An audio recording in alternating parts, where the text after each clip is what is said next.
नमस्कार, मैं अंजना और आप देख रहे हैं खाकी वर्दी। आइए एक नजर डालते हैं आज की बड़ी खबर पर। मुंबई के गोरेगांव वेस्ट स्थित विवेक जूनियर कॉलेज में एक बार फिर बुर्का ड्रेस कोड विवाद गहरा गया है। कॉलेज प्रशासन ने क्लास में बुर्का पहनने पर रोक लगा रखी है, जबकि हिजाब की अनुमति दी गई है। यही बात कई छात्राओं और अभिभावकों को खटक रही है, जो इसे धार्मिक स्वतंत्रता और महिला अधिकारों से जोड़कर देख रहे हैं। विरोध में छात्राएं कॉलेज के बाहर भूख हड़ताल पर बैठी हैं।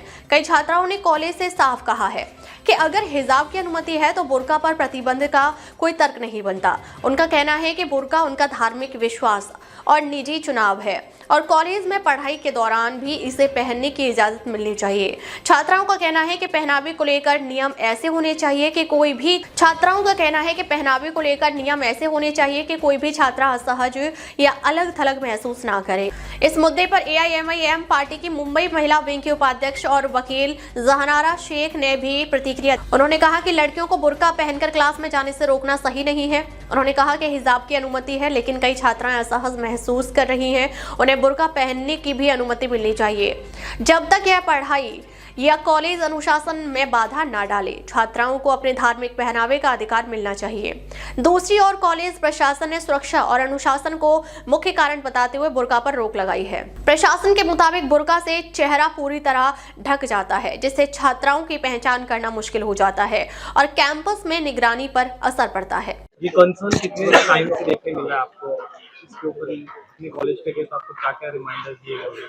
देखिए, ये कितना मुझे लगता है कि 15 दिन से ये इशू चल रहा है, जिसको बैठ के रिजॉल्व करने की कोशिश की जहानारा ने मैनेजमेंट के साथ बात करके, लेकिन मैनेजमेंट इतना नेगेटिव था, इतना क्लोज माइंड था कि वो कोई फ्लेक्सिबिलिटी दिखाई नहीं रहा है बात करने की।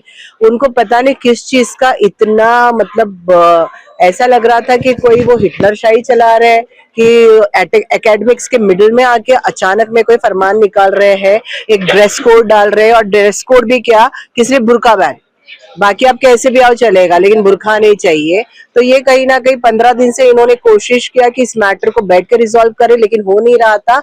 इसीलिए बच्चों के मुस्तकबिल का सवाल था, लड़कियों के मुस्तकबिल का सवाल था, इसीलिए आज एक एक्सट्रीम स्टेप लेना पड़ा कि वहां पे वो हंगर स्ट्राइक पे बैठे, और वो भी एकदम पीसफुल था। हमारी तरफ से कोई स्लोगन्स नहीं दी जा रही थी, सिर्फ प्ले कार्ड पे पकड़ के चुपचाप बैठे थी, जो प्ले कार्ड से बताया जा रहा था हमारा क्या है, हमारा क्या मतलब हमारी मांग क्या है। इसके बाद पुलिस आ रही है वहां पे और अदर लोग आ रहे हैं और वातावरण को खराब करने की कोशिश कर रहे थे, इसको एक रिलीजियस एक कनेक्शन देने की कोशिश कर रहे थे, जो कि बहुत ही गलत है, बहुत ही बुरा है। ये कहीं भी कोई भी रिलीजियस एंगल देने की कोशिश ना की जाए। ये बस लड़कियों को जो पहनना है उनको आजादी दी जाए कि वो पहने वो चीज को, जो कॉन्स्टिट्यूशनल अधिकार है सबका, और उसको वो देना चाहिए। और एजुकेशनल इंस्टीट्यूट को एजुकेशन देने से काम करना चाहिए, ना कि कोई क्या पहन रहा है क्या करके आ रहा है उससे नहीं। आपके इधर आ रहे हैं, फीस भर रहे हैं, आप उनको एजुकेट करो। आप बीच में ऐसे डिस्टर्बेंस मत करो ना कि इसकी वजह से प्रॉब्लम वो ये वो नहीं, आप एजुकेट करो। लड़कियां हमारा गवर्नमेंट का नारा है, लड़की बचाओ लड़की पढ़ाओ, तो बेटियों को बचाओ उनको पढ़ाओ। बेटी बचाओ भी नहीं बोल रही, खुद अपना बचाओ कर रही है नकाब पहन के। आप सिर्फ पढ़ाने का काम कीजिए ना उनको, बस यही है। कंडेम्ड है ये जो एक्ट कर रही है, ये बहुत कंडेम्ड है, हम इसको कंडेम कर रहे हैं। हम MIM महिला टीम जो है मुंबई की, इसको कंडेम करते हैं टोटली, और लास्ट तक हम इसकी फाइट करेंगे इंशाल्लाह। एक्चुअली मैम इशू क्या था करके कॉलेज को ये हिजाब को लेकर के उन्होंने कॉलेज में डिसाइड किया था, बताइए क्या है इशू जो भी है। अभी देख रहे होंगे आप सोशल मीडिया पे लास्ट वीक से जो इशू है वो चल रहा है। मैं कंटिन्यू सबको यही बता रही हूँ जो है हमारे साथ हुआ है। सबसे पहले हमारी बच्चियों के साथ ये हुआ है कि बच्चियों का एडमिशन लेने के टाइम उनको बताया नहीं गया, कोई कोड ऑफ कंडक्ट नहीं आया। एडमिशन होने के 1 महीने के बाद कोड ऑफ कंडक्ट लाया गया। जब बच्चियां एडमिशन लेने के बाद अपने क्लासरूम में जाके बैठती है तो बच्चियों को बोला जाता है आप उठिए और अपना बुर्का चेंज करके आइए। बच्चियां कहीं ना कहीं उस चीज से डिस्टर्ब हुई है। बच्चियों ने अपने पेरेंट्स को बोले कि बुर्का अलाउड नहीं कर रहे। बच्ची अपना पेरेंट्स को लेके आई, वहां उन्होंने अपने पेरेंट्स के थ्रू बात करने की कोशिश की, लेकिन प्रिंसिपल ने मैनेजमेंट ने उनको स्ट्रिक्टली बोल दिया कि अगर आपको बुर्का पहनना है तो हमारे कॉलेज से एडमिशन वापस ले लो। बच्चियों ने फिर और बहुत सी जगह गई है, NGOs में गई है, कहीं से उनको हेल्प नहीं मिलने के बाद उनको मालूम पड़ा मेरे बारे में, तो वो मेरे पास आई है। मैं मुंबई महिला वाइस प्रेसिडेंट हूँ AIMIM से। उन्होंने मेरे पास आए, मैंने उनसे बात की, तो फिर उनके साथ में मैं कॉलेज में गई फर्स्ट डे। कॉलेज में जाने के बाद मैं एक लेटर लेके गई मैडम के पास। वहाँ मुझे प्रिंसिपल मैडम नहीं मिल के वहाँ की वाइस प्रिंसिपल मिले। उनसे मैंने बात की, उनके सामने जो हमारी शर्तें थी, जो हमारी मांग थी बच्चे को लेके हमने रखे। वो उस चीज के लिए बोले आप मैनेजमेंट से बात करिए। हमने उनसे ओके कहा, ठीक है हम मैनेजमेंट से बात करते हैं और हम कल आएंगे, आप मैनेजमेंट का टाइम बताइए। तो उन्होंने मुझे मैनेजमेंट का टाइम बताए हैं कि हमारी प्रिंसिपल और मैनेजमेंट 11:30 to 12:30 कॉलेज में बैठता है, आप आ जाइए। नेक्स्ट डे हमारे जाने के बाद मैं उन बच्चियों के साथ में थी। मेरे साथ ऐसा किया गया कि एक डेली एक सिक्योरिटी वहां पर रहता, उस दिन 3 सिक्योरिटी अलर्ट किए गए, गेट को बंद किया गया, चेन लगाए गए, उसमें ताले डाले गए और मुझे पूछने के बाद ये कहा गया कि आप बुरखे में हो तो आप कॉलेज में नहीं आ सकती हो। तो हम कोई भी ऐसी जगह नहीं है, अगर हम बुरखा पहने, हिजाब पहने तो कोई जगह हमें रोक टोक नहीं लगाई जाती। कॉलेज मुझे रोक रहा है कि आप बुरखा पहन के कॉलेज नहीं आ सकते हो।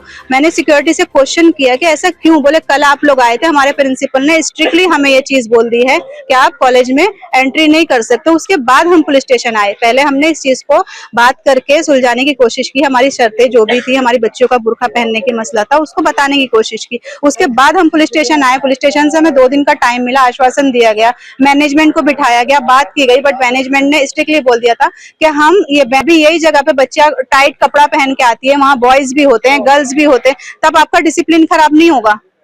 प्लस दूसरी चीज ये है कि जब आपका कोड ऑफ कंडक्ट आया है, पहले बार तो आपको पहले बता देना चाहिए था। अगर आपने नहीं बताया और फिर बच्चे अगर उस पर बोल रहे हैं कि हम कंफर्टेबल नहीं है, तो कहीं ना कहीं ये कॉलेज का जिम्मेदारी होती है कि बच्चियां कहीं डिस्टर्ब ना हो, क्योंकि एजुकेशन का मामला है। बच्चे अगर डिस्टर्ब रहेंगी तो पढ़ नहीं पाएगी, और पढ़ नहीं पाएगी तो उनके एग्जाम पे और उनके रिजल्ट पे असर पड़ेगा। मैं कहना चाहूँगा कि जो जगह चुना गया है ये आंदोलन करने के लिए वो गलत है। यहाँ बाकी बच्चे भी पढ़ रहे हैं। आज छोटे छोटे बच्चों के दिलों पे क्या परिणाम होगा? आज सवेरे से यहाँ पुलिस खड़ी है, सवेरे से लोगों की गर्दी है, वो बच्चों पे असर हो जाता है। और दूसरा मुद्दा, अभी मैंने देखा कुछ हमारी मुस्लिम बेटियाँ आंदोलन में बैठी थी, जो स्कूल में जा रही है, कॉलेज में जा रही है। पुलिस अगर आएगी, उनको लेके जाएगी, उन पे केस करेगी, उनका फ्यूचर खराब होगा। मेरा जो कोई भी आंदोलन करता है उनसे इतना ही कहना है कि तुम रास्ते का आंदोलन है, रास्ते पे करो।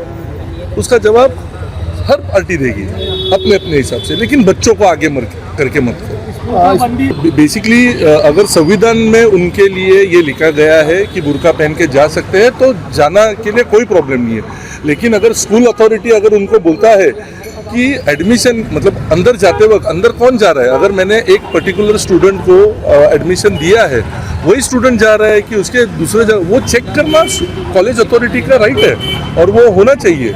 इसके लिए वो विषय हुआ, अभी यहाँ पे आंदोलन हुआ। इन फ्यूचर हम सारी पॉलिटिकल पार्टी से इतना ही कहेंगे कि हम भारत में रहते हैं, संविधान ने हमको अधिकार दिया है, संविधान के हिसाब से जो भी रहेगा सही वो कॉलेज का रूल्स फॉलो करेंगे। इसके आगे इसको क्रिटिसाइज या पॉलिटिकल इशू मत बनाओ। चुनाव आ रहा है, हम कोई धर्म के विरोध में नहीं है। हमारा बस कहना इतना है, तुमको जो भी आंदोलन करना है, MIM पार्टी हो या कोई भी पार्टी हो, आंदोलन करना है रास्ते पे करो, बच्चों को आगे करके आंदोलन मत करो। अगर वो ही बच्चों पे आज अगर केस हो जाता तो आप मेरे को बताओ कितना, पुलिस को है ना कलम चलाने में टाइम नहीं लगता है भाई, और ये आपको भी मालूम है, हमको भी मालूम है। ये वो बच्चों पे केस, उनका फ्यूचर है, उनका पासपोर्ट है, सब अटक जाता। ये तो पॉलिटिकल पार्टी है, MIM हो या कोई भी पॉलिटिकल, रस्ते का आंदोलन है, रस्ते पे आंदोलन करो, उसका विरोध जो करना है हम हमारी तरफ से जवाब देंगे। कसं आहे, हे विद्याच्या माहेरघर म्हणा, आपण शिक्षण घ्यायला इथे येतो, मला थोडं लहान मुलं म्हणा, कॉलेजची मुलं म्हणा, तर तुम्ही शिक्षण घ्या ना, हे राजकारण कशाला करता? आणि चुकीचं ठिकाण तुम्ही निवडलेलं आहे। तुम्हाला राजकारण करायचं नाही, रस्त्यावर करा, आम्ही आहोत तुमच्याबरोबर, तुम्हाला समोर उत्तर द्यायला आम्ही आहोत, पण हे ठिकाण तुम्ही चुकीचं निवडलेलं आहे, यात दुसऱ्यांवर परिणाम होणार ना। हे ठिकाण तुम्ही चुकीचं निवड, त्याला आमचा तुमचा विरोध आहे। असं ह्यापुढे होणार नाही, कारण त्यांनाही ते कळलेलं की आपण जे स्थान जे निवडलेलं ते चुकीचं निवडलेलं, कारण ते ह्यापुढे कळणार नाही, आणि केलं तर आम्ही त्यांना उत्तर देऊच। पोलिसही आहेत त्यांना उत्तर द्यायला, आम्ही आहोत। करायचं तर करा ना, सर्वच पक्ष राजकारण करायची मुभा आहे, तुम्हीही करा, पण रस्त्यावर येऊन करा, ह्या ठिकाणी करायची गरज नाही तुम्हाला। शिवाय तर लहान मुलं आहे तिकडे, उद्या ते किती घाबरले असतील, एवढे पोलिसांच्या गाड्या इथे होत्या, त्यांच्यावर काय परिणाम होणार आहे? क्या ये नगर सेवक की जो चुनाव आ रहे हैं इस घटना, कसला सच्चाई घटना, क्या घटना, क्या बोल रहे हैं? शाळा आहे, शाळेच्या ठिकाणी मुलं शाळेच्या आतमध्ये जाणार, तर सिक्युरिटी गार्ड नाही, तेव्हा तरी बघितलं पाहिजे ना, मुलगा आहे की मुलगी आहे, कोण आलं शाळेमध्ये, कळलं की नाही? तुम्ही करा, म्हणजे याच्या खाली तुम्ही काही करा, पण वरती तुम्ही करायला गरजच नाही आहे तुम्हाला। त्यामुळे शाळेत शिक्षण घ्यायला चाललंय, राजकारण करायला चालत नाही, एक गोष्टी करायची गरजच नाही तुम्हाला। त्याला आमचा विरोध आहे आणि तो राहणार विरोध आमचा। आम्ही कुठल्याही जाती धर्माच्या विरोधात नाही, हे तुम्हाला आधी सांगतो. ते साहेब नेहमी बोलत असतात, जे देशाला मानतात, देशामध्ये राहतात, त्यांचा आम्हाला विरोध नाही. पण तुम्ही अशा गोष्टी करत असेल त्याला आमचा विरोध आहे. कुठे न्यायालय त्याशी आम्हाला काही घेणं देणं नाही. आमचे एवढंच मुद्दे की ते मुलांना त्रास होता कामा नये, ह्या ठिकाणी तुम्ही चुकीचं ठिकाणी राजकारण करू नका, त्यासाठी मी इथे आलेलो. आम्ही कुठल्या जाती धर्माच्या विरोधात नाही, किंवा आम्ही त्या संविधानाच्या विरोधात पण नाही आहोत. पण जे शाळेचे नियम आहेत त्या शाळेचे नियम तुम्ही पाळले गेले पाहिजे. तुम्ही शाळेत शिक्षण घ्यायला तर शिक्षण घ्या, गप्पपणे फालतूगिरी करू नका, हे आमचं म्हणणं आहे. मुंबई में करोड़ों की ठगी करने वाले बिल्डर पिता पुत्र कोची से गिरफ्तार। 2 साल से तलाश रही थी मुंबई पुलिस। मुंबई में आम नागरिकों से करोड़ों की ठगी करने वाले फरार बिल्डर पिता पुत्र आखिरकार पुलिस के हत्थे चढ़ गए। कस्तूरबा मार्ग पुलिस की विशेष टीम ने तकनीकी जांच और खुफिया सूचना के आधार पर दोनों आरोपियों मिहिर जेठवा और अशोक जेठवा को केरल के कोची शहर से धर दबोचा। दोनों पर बुजुर्ग निवेशक सहित शहर के कई लोगों से 1 करोड़ से अधिक की रकम ठगने और फ्लैट देने का झूठा वादा करने का आरोप है। ये आरोपी पिछले 2 वर्षों से महाराष्ट्र, गुजरात, तमिलनाडु और केरल जैसे राज्यों में छिपकर रह रहे थे। पुलिस के अनुसार आरोपियों पर मुंबई के अलग अलग थानों में कई आपराधिक मामले दर्ज हैं और कोर्ट ने इनके खिलाफ गिरफ्तारी वारंट भी जारी किए थे। वरिष्ठ अधिकारियों के मार्गदर्शन में कस्तूरबा मार्ग पुलिस की टीम ने इस पूरे ऑपरेशन को अंजाम दिया। दोनों आरोपियों को मुंबई लाकर आगे की कार्रवाई की जा रही है। पुलिस स्टेशन में जो आरोपी हमने पकड़े हैं, मिहिर जेठवा और उसके पिताजी अशोक जेठवा, ये दोनों को पकड़ा है हमने। इनके ऊपर अलग अलग धारा के तहत हमारे कस्तूरबा मार्ग पुलिस स्टेशन में 6 केसेस रजिस्टर थी, बोरोली पुलिस स्टेशन में 4 केसेस रजिस्टर थे और एमएचबी पुलिस स्टेशन में 1 केस रजिस्टर थे। ऐसे उनके ऊपर 11 केसेस थे और इनके खिलाफ और भी बहुत एप्लीकेशंस है और केसेस रजिस्टर होने के चांसेस है इनके खिलाफ कंप्लेंट सामने आ रहे हैं। ये जो केसेस है 2 साल से ये अशोक जेठवा और मिहिर जेठवा, ये बाप बेटे 2 साल से केसेस रजिस्टर होने के बाद बॉम्बे से फरार थे। ये इन्होंने लोगों को फ्लैट देने का आश्वासन देके इनकी एक फर्म थी त्रिवेणी डेवलपर्स करके, ये फर्म, ये बिल्डर है दोनों बाप बेटे, ये इन्होंने लोगों को आश्वासन देके उनके पास से करोड़ों रुपया वसूला और ये फ्लैट देने के आश्वासन देके पैसा लेके यहाँ से फरार हुए थे। 2 साल से पुलिस इनके पीछे थी। ये बाप बेटे गुजरात, राजस्थान, महाराष्ट्र, कर्नाटक, तमिलनाडु, केरला, ऐसे हर जगह अपना ये भाग रहे थे, अपना अस्तित्व छिपा के अलग अलग लोकेशन ढूंढते थे। इसलिए 2 साल से पुलिस उनके पीछे थी। तो अभी हमने टेक्निकल सर्विलेंस, टेक्निकल स्टडी और कुछ इंफॉर्मेशंस, इसके ऊपर हमने अभी ये दोनों आरोपियों को केरला से अरेस्ट किया है। सर, आरोपियों का मोटिव क्या रहता था, किस तरह से लोगों के साथ ठगी की वारदात? ये बाप बेटों ने जिस केस में अभी हमने इनको अरेस्ट किया है, ये केस का कंप्लेनेंट थे नवीन चंद्र भरकड़ा। इनको 1 करोड़ 17 लाख रुपया उनसे लिया था। उनको बोला था कि आप पैसा इन्वेस्ट करो, मैं 2% से पैसा भी देता हूँ और आपको एक इनकी न्यू शिव कृपा सोसाइटी कस्तूरबा पुलिस स्टेशन के जुडिशन में काम चालू था, उसमें मैं फ्लैट देता हूँ, ऐसा उनको आश्वासन दिया। उनके पास से पैसा लिया और ये फरार हुए थे।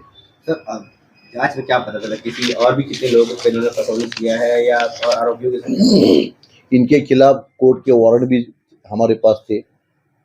टोटल अभी तक इनके खिलाफ 11 केसेस है जिसमें वो वांटेड है। ये मैंने अभी बोला, MHB police station, Borivali police station, Kasturba police station, इनकी मिला के टोटल 11 केसेस में वांटेड है। इन्होंने 50-60 लोगों को अभी तक पैसा लेके उनकी फसवणूक करी है। सर, सिर्फ मुंबई में किया कि मुंबई के बाहर भी है? नहीं, ये सब बॉम्बे के ही लोग हैं। और आरोपी क्या साइबर का भी सहायता ले रहे हैं? ये जो